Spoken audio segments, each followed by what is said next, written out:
Regardez bien ce document. C'est un film de propagande. Les images sont de mauvaise qualité, mais elles font partie de notre histoire. Voici un fragment de film étranger pro-sioniste, dit le commentateur soviétique. Voyez comment opèrent les émissaires étrangers. Suit le générique d'une émission d'Antenne 2.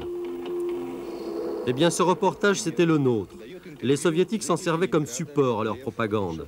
Et les héros, malgré eux, de cette mascarade, c'étaient ceux-là même que nous avions rencontrés en 1982 et que vous venez de revoir. Ils s'étaient ouverts à nous sans retenue. On était en train de voler leurs paroles.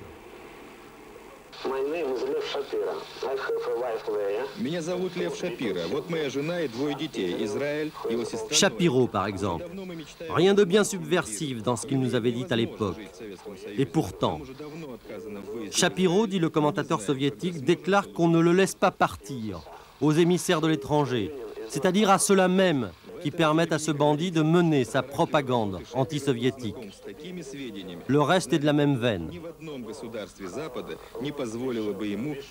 L'émission sera diffusée à la télévision soviétique et regardée dans tout le pays. Déjà proscrits, Shapiro et les siens seront alors montrés du doigt dans la rue, insultés au téléphone, interpellés en société. Désormais, c'est au compte-gouttes qu'il trouvera du travail. Et ce sera dans tous les cas un travail dégradant.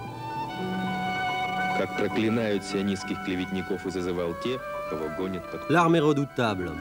En faisant des Juifs les seuls candidats à l'émigration, on les met ainsi au banc de la nation.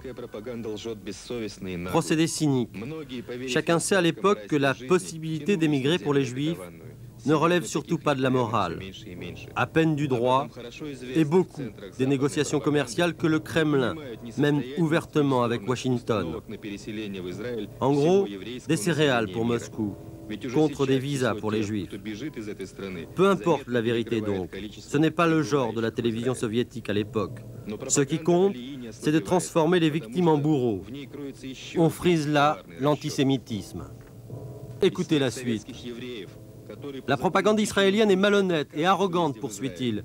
Beaucoup de ceux qui ont écouté les sirènes venues de l'étranger et qui veulent se rendre en Israël sont de moins en moins crédules. Ils doivent aujourd'hui déchanter. Un juif qui quitte notre pays s'engage dans la voie tracée par la propagande sioniste. Après Shapiro, Vin, membre du comité des 15, qui avait fait le voyage avec nous.